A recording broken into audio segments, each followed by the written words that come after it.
ભગવાનની જય. અક્ષર પુરુષોત્તમ મહારાજની જય. હિરાતીતાનંદ સ્વામી મહારાજની જય. ભગતજી મહારાજની જય. શાસ્ત્રીજી મહારાજની જય. યોગીજી મહારાજની જય. પ્રમુખ સ્વામી મહારાજની જય. મહંત સ્વામી મહારાજની જય. સુરત અક્ષરધામ મહોત્સવની જય. એક સમયે અમદાવાદમાં, આ અમદાવાદ શહેર ભગવાન સ્વામિનારાયણ અને આપણા તમામ ગુણાતીત ગુરુઓની એક કાર્યભૂમિ છે. ભગવાન સ્વામિનારાયણે આ પૂરા અમદાવાદને સંપૂર્ણ પોતાની પદરજથી પાવન કરેલું છે. તે જ રીતે ગુણાતીતાનંદ સ્વામીથી લઈને આજે મહંત સ્વામી મહારાજ સુધી તમામ ગુરુઓએ પણ આ અમદાવાદને ખૂબ વારંવાર પધારી, વારંવાર વિચરણ કરી અને પવિત્રતા આપેલી છે. અક્ષર બ્રહ્મ ગુણાતીતાનંદ સ્વામીનો આપણે વિચાર કરીએ તો તેઓ પણ વારંવાર પોતે જુનાગઢથી અહીં આગળ આવતા.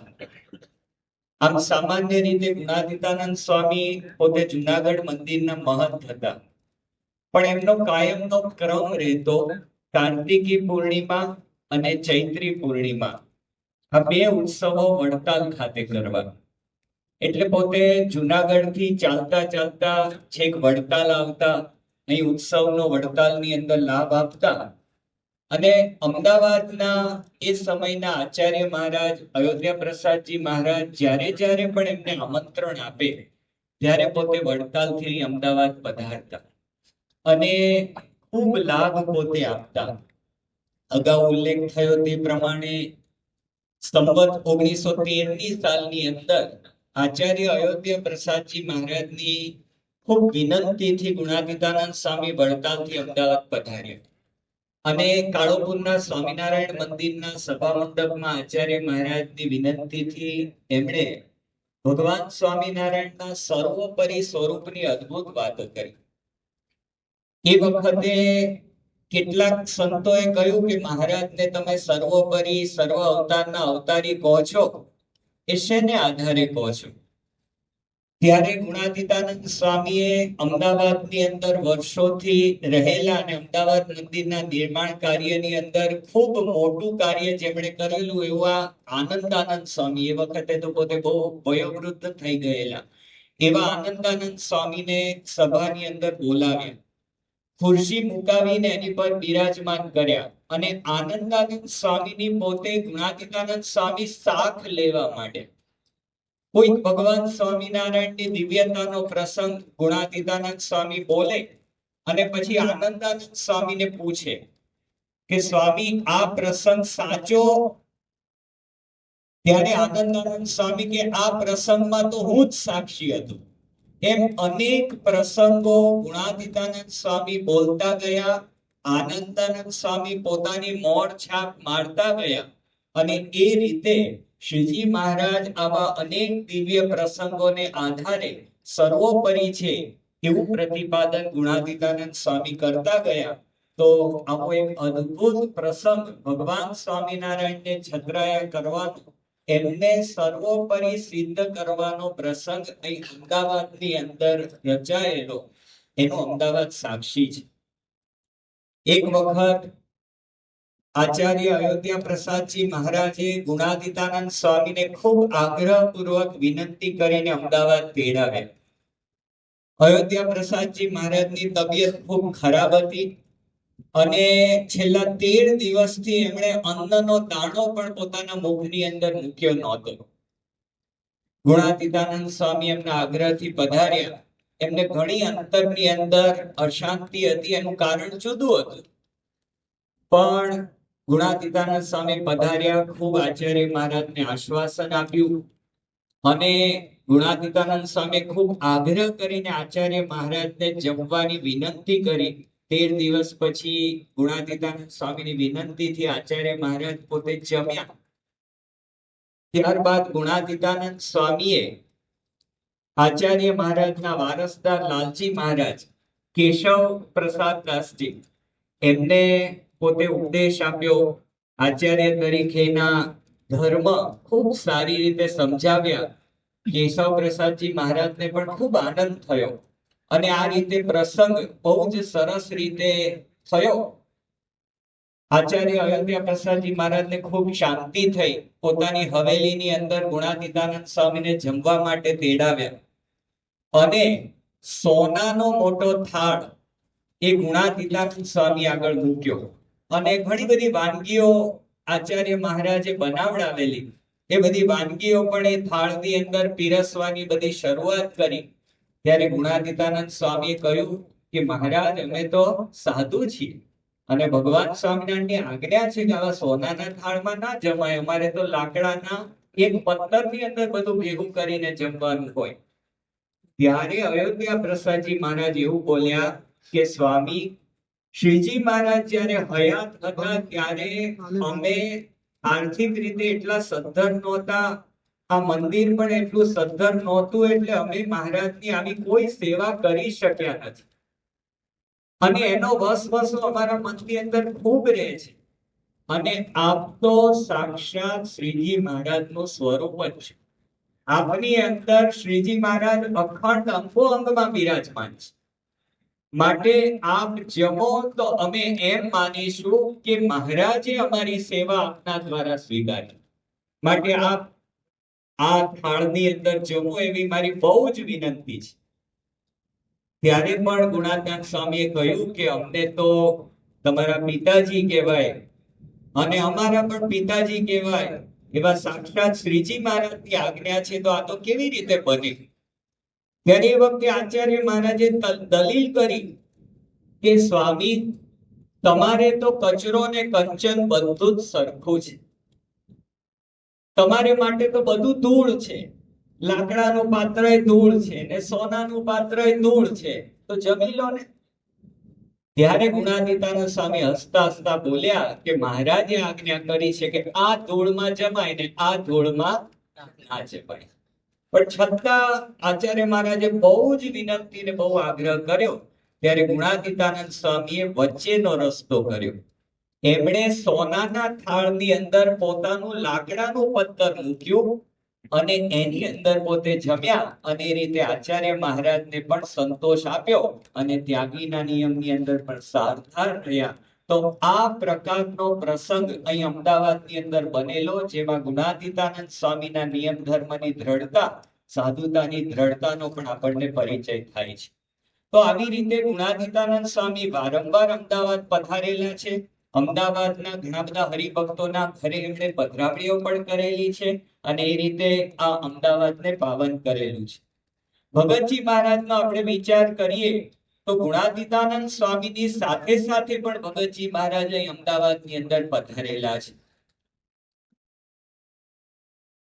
સંવત 1922ની સાલની અંદર ભગતજી મહારાજને સંપ્રદાયમાંથી વિમુખ કરવામાં આવ્યા. એની પાછળનું કારણ એક જ હતું કે પોતે ગુણાતીતાનંદ સ્વામીને અક્ષર બ્રહ્મનો અવતાર કહેતા અને અનેક સંતો ભક્તોને એની દ્રઢતા કરાવતા. આ વાત તો શ્રીજી મહારાજે પોતે જ અનેક પ્રસંગોએ કરેલી છે. ગુણાતીતાનંદ સ્વામી અક્ષર બ્રહ્મનો અવતાર છે એવી અનેકના મુખે ભગવાન સ્વામિનારાયણે ઓળખાણ પણ કરાવેલી છે. એને આધારે જ ભગતજી મહારાજ બધી વાત કરતા હતા.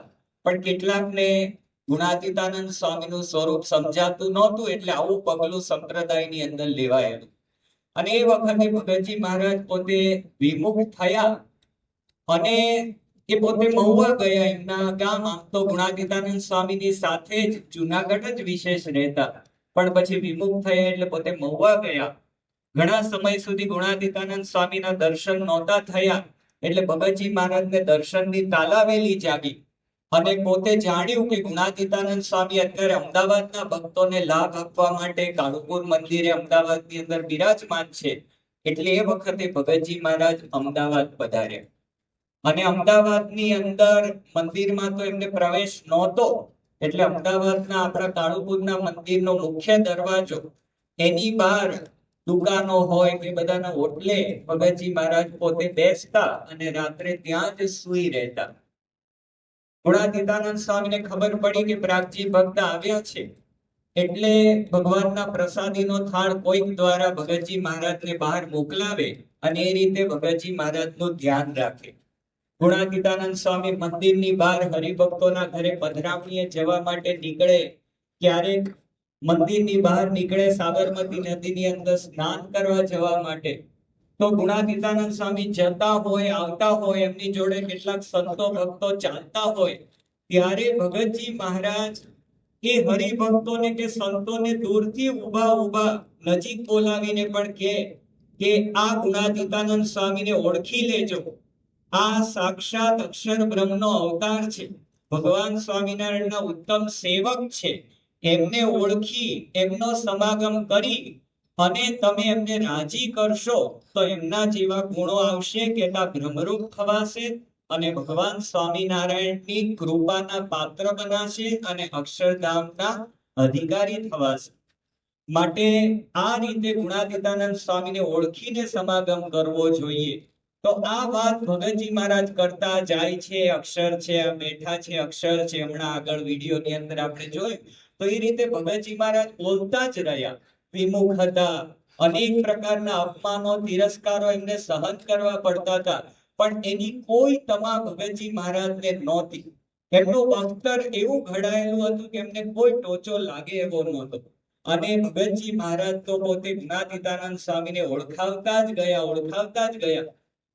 આ સમગ્ર પ્રસંગ દરમિયાન ગુણાતીતાનંદ સ્વામી પોતે પોતાની પ્રસન્નતા ભરી દ્રષ્ટિ ભગતજી મહારાજ તરફ દૂરથી કરતા રહેતા અને પોતાની નજીક કોઈ હેતવાળા સંત કે હરિભક્ત હોય તો એમની આગળ ગુણાતીતાનંદ સ્વામી કહેતા પણ ખરા કે આને બધા વિમુખ કહે છે, પણ આ જ ખરો ભગવાન સ્વામિનારાયણને સન્મુખ છે અને આ જ ખરો ભગવાનનો ભગત છે.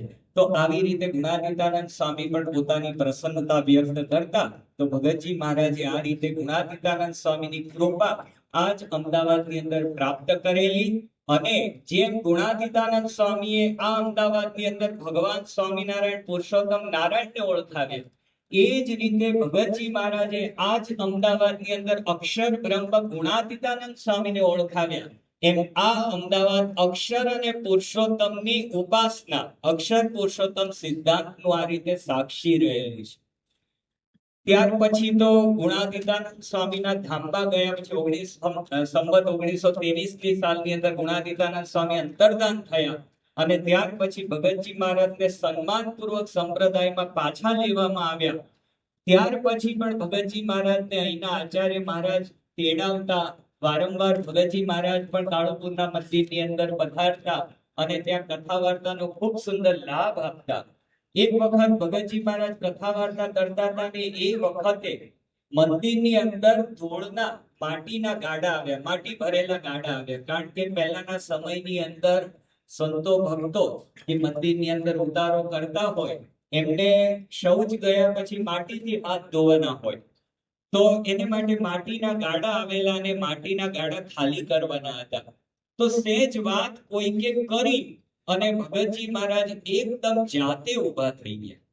મોટી ઉંમર થયેલી એ વખતે ભગતજી મહારાજની, પણ છતાં પોતે જાતે ઊભા થઈ ગયા અને જ્યાં ગાડાઓ ઉભેલા ત્યાં આગળ પહોંચી ગયા અને પોતે જ પાવડો લઈને એ ગાડામાંથી માટી ખાલી કરવા માંડ્યા. પછી તો કોઈ ચાલ્યા રે, બધા જ સભામાં બેઠેલા ભક્તો પણ બધા દોડતા આવી ગયા અને બધા મંડી પડ્યા અને જોત જોતામાં ધૂળના ગાડા ખાલી થઈ ગયા.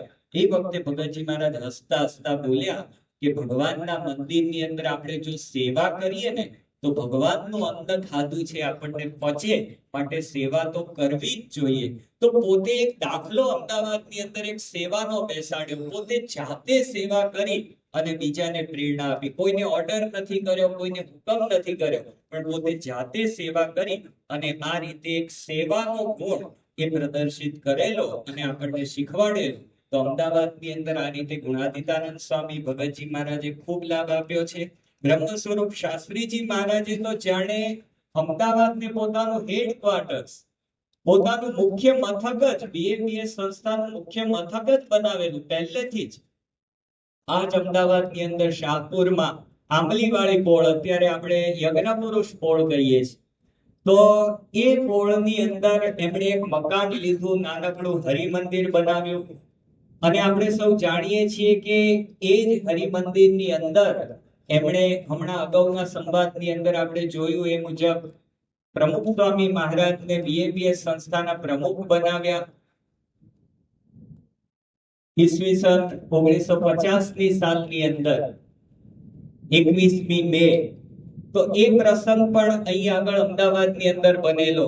એ પૂર્વે પણ આ જ યજ્ઞ પુરુષ પોળના મંદિરની અંદર બ્રહ્મ સ્વરૂપ શાસ્ત્રીજી મહારાજે અટલાદરાના મંદિર અને ગઢડાના મંદિરના નિર્માણના નિર્ણયો લીધેલા છે. બીજા પણ સંસ્થાના ઘણા બધા નિર્ણયો લીધેલા છે. આપણી સંસ્થાનું જે ટ્રસ્ટ રજીસ્ટર કરવાનું હતું સરકારની અંદર, તો એના પેપર્સ પણ બધા યજ્ઞ પુરુષ પોળના મંદિરની અંદર જ તૈયાર કરેલા છે. પ્રમુખ સ્વામી મહારાજને પાર્ષદી દીક્ષા પણ શાસ્ત્રીજી મહારાજે પબુભાઈ કોઠારીના ઘરની અંદર ત્યાં આગળ યજ્ઞ પુરુષ પોળમાં જ આપેલી. તો આ રીતે શાસ્ત્રીજી મહારાજે પણ આ શાહપુરની યજ્ઞ પુરુષ પોળની અંદર ઘણી બધી એ રીતે લીલાઓ કરેલી છે.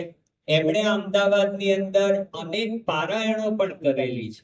શાસ્ત્રીજી મહારાજે ત્યાં અમદાવાદની અંદર, આપણા અમદાવાદની અંદર કાશી વિશ્વનાથ મહાદેવનું મંદિર છે શાહપુર બહાર, શાહપુર દરવાજાની બહાર. તો ત્યાં આગળ કાશી વિશ્વનાથ મહાદેવના મંદિરની અંદર પણ પોતે પારાયણ કરેલી છે. ત્યાં નજીકમાં સરજુદાસ હોલ છે, એની અંદર પણ પોતે પારાયણ કરેલી છે. આ કાશી વિશ્વનાથ મહાદેવના મંદિરની અંદર એક વખત શાસ્ત્રીજી મહારાજે પારાયણનું આયોજન કરેલું ભાદરવા મહિનાની અંદર. અને એ વખતે અષાઢ મહિનો જતો રહ્યો, શ્રાવણ મહિનો જતો રહ્યો, ભાદરવો મહિનો આવ્યો, પણ વરસાદનું એક ટીપું પડ્યું નહોતું. એટલે બધા હરિભક્તોએ બહુ જ વિનંતી કરેલી કે સ્વામી વરસાદ પડે ને તો દુકાળ પડશે. અને એ વખતે શાસ્ત્રીજી મહારાજે કહ્યું કે મહારાજ દયા કરશે ને વરસાદ પડશે. ત્યાં આગળ કાશી વિશ્વનાથ મહાદેવના મંદિરની અંદર શાસ્ત્રીજી મહારાજે શ્રીમદ ભાગવતની કથા કરી, સત્સંગી જીવન ગ્રંથની કથા કરી. એ વખતે ત્યાં સભા સ્થળ હતું, એની બહાર કેટલાક કિશોરો રમતા હતા. એમાંથી એક કિશોરને એક દિવસ દેખાયું કે આકાશમાંથી ઐરાવત હાથી ઉતરી રહ્યો છે. એ હાથીની ઉપર ઇન્દ્ર દેવતા બેઠા છે. પાછળ ભગવાન સ્વામિનારાયણ, ગુણાતીતાનંદ સ્વામી, ગોપાળાનંદ સ્વામી ને ભગતજી મહારાજ બેઠા છે. અને સભા સ્થળ આગળ એ હાથી ઉતર્યો. હાથી પરથી બધા ઉતર્યા, સભાની અંદર આવ્યા. ઇન્દ્રએ ભગવાન સ્વામિનારાયણને બધાની પૂજા કરી, શાસ્ત્રીજી મહારાજની પૂજા કરી. એવા દર્શન પણ કેટલાકને થયા. અને એની વાત પણ સભામાં પ્રસરી. ત્યારે શાસ્ત્રીજી મહારાજ બોલ્યા કે સાક્ષાત ઇન્દ્રની પધરામણી થઈ છે, એટલે હવે વરસાદ પડશે. અને બરોબર બીજા જ દિવસથી ધીરે ધીરે થોડો થોડો વરસાદ પડવા માંડ્યો. પણ બહુ મન મૂકીને વરસાદ પડતો નહોતો. એટલે બધા શાસ્ત્રીજી મહારાજને વિનંતી કરતા ગયા કે વરસાદ પાડો, વરસાદ પાડો. એ વખતે શાસ્ત્રીજી મહારાજની કૃપાથી ધર્મ સ્વરૂપદાસજી કરીને એક સંત, એમને ત્યાં આગળ સમાધિ થઈ. અને સમાધિની અંદર અક્ષરધામમાં ભગવાન સ્વામિનારાયણની પાસે ધર્મ સ્વરૂપદાસજી પહોંચ્યા. અને શાસ્ત્રીજી મહારાજ અને સભાજનો વતી મહારાજને વિનંતી કરી કે મહારાજ વરસાદ પાડો, બધાની ખૂબ વિનંતી છે. ત્યારે મહારાજે કહ્યું કે હવે મન મૂકીને વરસાદ પડશે. અને એ બધી વાત કરીને ખરેખર એ ધર્મ સ્વરૂપ સ્વામી સમાધિમાંથી જાગ્યા. ત્યારે એમના ખોળાની અંદર ભગવાન સ્વામિનારાયણે 7 શેર ઘીનો ગરમ ગરમ મગસ નાખ્યો. અને મગસ પડતો બધાએ જોયો. આખી સભાએ મગસનો પ્રસાદ લીધો. તો આવો જબરજસ્ત ચમત્કાર અહીં શાહપુરની અંદર જ થયેલો. અને શાસ્ત્રીજી મહારાજે પોતાનો પ્રૌઢ પ્રતાપ અહીં આગળ બતાવેલો. અને આખા સંપ્રદાયની અંદર અનેકને સમાધિઓ થયેલી છે. સમાધિનું નાભી કેન્દ્ર પણ અમદાવાદ હતું. આ જ અમદાવાદની અંદર નિષ્ઠાવાન હરિભક્ત ખેંગારજીભાઈ ચૌહાણના માતુશ્રી જેઠીબા, શંકરલાલ ઠાકરના પુત્રી હસમુખબેન, આ બધા બહેનોને સમાધિ થતી. કેટલાક પુરુષ હરિભક્તોને પણ સમાધિ થતી.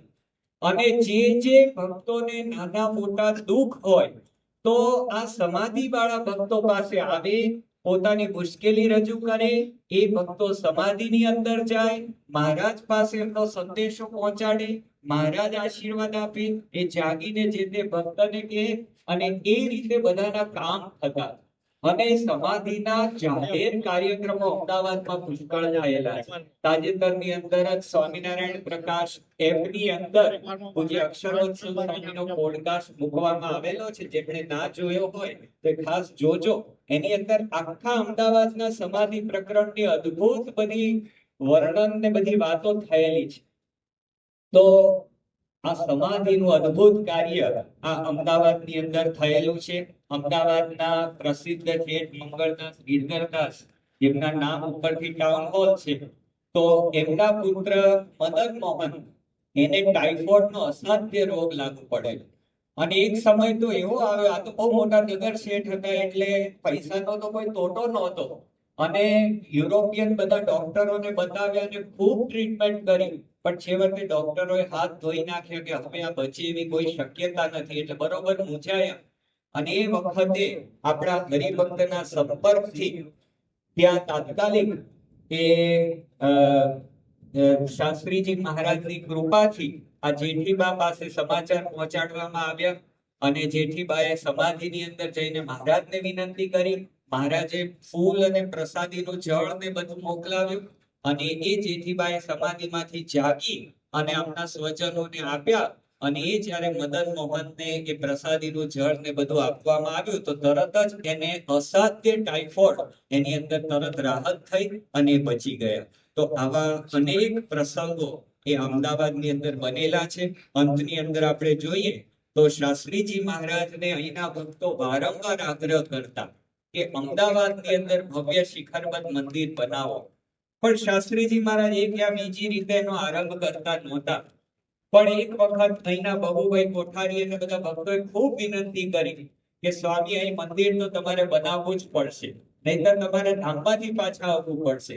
આવી પ્રેમાગ્રહભરી વાતો શાસ્ત્રીજી મહારાજને થતી રહેતી. પછી શાસ્ત્રીજી મહારાજે લીલી ઝંડી આપી કે આપણે જમીન શોધો. અને પછી આપણા નિષ્ઠાવાન હરિભક્તો ચંપકભાઈ બેંકર અને ભોગીલાલભાઈ ચોકસી, એમણે ખૂબ પ્રયત્ન કર્યા અને અહીં શાહીબાગ રોડ ઉપર હાલ જે આપણું મંદિર છે એ જમીન શાસ્ત્રીજી મહારાજના સમયમાં જ સંપાદન કરવામાં આવી. શાસ્ત્રીજી મહારાજ એમણે પણ આ જમીનને પ્રસાદીભૂત કરી, ખૂબ રાજી થયા. એ વખતે કેટલાક હરિભક્તોએ એવું કહ્યું કે સ્વામી, દિલ્હી દરવાજા, એ વખતે ઈડરિયો દરવાજો કહેતા હતા, દિલ્હી દરવાજો કહેતા હતા, તો આ દિલ્હી દરવાજાની બહાર તો સાવ જંગલ જેવું છે. અહીં આગળ અમદાવાદના કોણ હરિભક્તો મંદિર કરશો તો આવશે, એટલે બીજી જમીન શોધવી જોઈએ. અહીં નહીં મજા આવે, અહીં કોઈ આવી નહીં શકે, કારણ કે અહીંથી દિલ્હી દરવાજાની બહાર આવતા બધાને બીક લાગે છે. રાત્રે તો એકદમ સુમસાન હોય છે. ત્યારે શાસ્ત્રીજી મહારાજ બોલ્યા કે થોડી ધીરજ રાખો, આ શાહીબાગની જગ્યા અમદાવાદ શહેરના એક્ઝેક્ટ સેન્ટરમાં આવી જશે. અને ખરેખર આજે આપણે અનડા બુક ડિપોનો અમદાવાદનો નકશો જુઓ ને તો શાહીબાગનું આપણું મંદિર એક્ઝેક્ટ અમદાવાદ શહેરના સેન્ટરમાં છે. ચારેય બાજુ અમદાવાદ ગોળ ફેલાયેલું છે. તો શાસ્ત્રીજી મહારાજને આશીર્વાદ પણ ફળેલા છે. તો આ રીતે શાસ્ત્રીજી મહારાજે આ જમીન સંપાદન કરી. અહીં આગળ લાલજી મહારાજની સ્થાપના, બંગલો હતો પહેલા, બંગલાની અંદર નીચેના ઓરડામાં લાલજી મહારાજની સ્થાપના કરી. શાસ્ત્રીજી મહારાજે કહ્યું કે આ લાલજી મહારાજ બહુ ચમત્કારિક છે, બધાના કાર્યો કરશે. આ તો ઘનશ્યામલાલજી છે, એ અત્યારે આપણે સુખશૈયાની અંદર મંદિરમાં લાલજી મહારાજના દર્શન કરીએ છીએ. તો શાસ્ત્રીજી મહારાજે જે ઓરડાની અંદર લાલજી મહારાજની પ્રતિષ્ઠા કરેલી, પોતે ત્યાં રોકાતા. એ ઓરડા જે જગ્યાએ હતા ત્યાં આગળ અત્યારે મંદિરની પાછળ આરસની છત્રી પણ સ્મૃતિ છત્રી બનાવવામાં આવેલી છે, એના આપણે દર્શન કરીએ છીએ. તો આવી રીતે અનેક પ્રકારની લીલાઓ ગુણાતીતાનંદ સ્વામી, ભગતજી મહારાજ અને શાસ્ત્રીજી મહારાજે કરેલી છે. એવું મહાપ્રસાદીનું આ શહેર અમદાવાદ છે. શ્રી સ્વામિનારાયણ ભગવાનની જય. આવા જ વિશિષ્ટ પ્રસંગો સાંભળવા માટે કૃપા કરીને લાઈક કરો, તમારા વિચારો કમેન્ટમાં શેર કરો અને અમારી ચેનલને સબસ્ક્રાઇબ કરવાનું ભૂલશો નહીં.